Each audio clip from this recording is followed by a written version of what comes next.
JoSAA కౌన్సిలింగ్లో మనకు పాల్గొనేటటువంటి యొక్క ఇన్స్టిట్యూట్ల యొక్క సమాచారాన్ని సంక్షిప్తంగా తెలుసుకుందాం. మొత్తం దేశవ్యాప్తంగా ఉన్న 23 ఐఐటీలు దీంట్లో పాల్గొంటాయి. వాటితో పాటు నేషనల్ ఇన్స్టిట్యూట్ ఆఫ్ టెక్నాలజీ అంటే ఎన్ఐటీలు, దాంతోపాటు ఐఐఈఎస్టీ షిప్పూర్లో ఉన్నది. అంటే ఇవి మొత్తం కలిపి కూడా 32 ఉంటాయి. ఇవి కూడా ఈ జోసా కౌన్సిలింగ్లో పాల్గొంటాయి. దాంతోపాటు Indian institute of information technology, వీటిని IITs అంటాం, లేదా IIITs అని అంటాం వీటిని. ఇవి మనకు మొత్తం కూడా 26 ఉన్నాయి. ఈ 26లో కూడా 2 రకాలు ఉంటాయి. ఒకటి పూర్తి గవర్నమెంట్ ఉన్నాయి, పీపీపీ మొదల్లో ఉన్నటువంటివి ఉన్నాయి. కాబట్టి వీటిని దృష్టిలో పెట్టుకొని కౌన్సిలింగ్లో క్వశ్చన్స్ ఇచ్చుకోవాలి.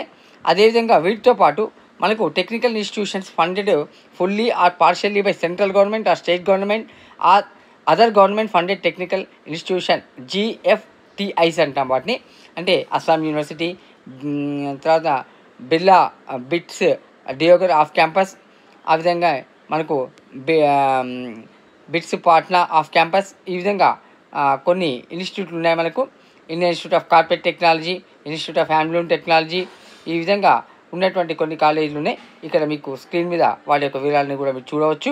ఇవి మొత్తం 47 ఉన్నాయి మొత్తం. ఈ 47ని కూడా మనం ఈ యొక్క జోసా కౌన్సిలింగ్లో పాల్గొంటాయి. వీటిని NIT+ సిస్టమ్ కింద మనం కన్సిడర్ చేస్తాము. వీటి యొక్క సమగ్రంగా వీటన్నిటిని కూడా పరిశీలించి మీ పిల్లవాడికి లేదా విద్యార్థి అయితే తను ఏది మంచిదో, ఏది తనకు నచ్చిందో, ప్యాషన్ ఉంటుందో ఆ కోర్సులో జాయిన్ కండి. ఉజ్వలమైన భవిష్యత్తు ఉంటుంది.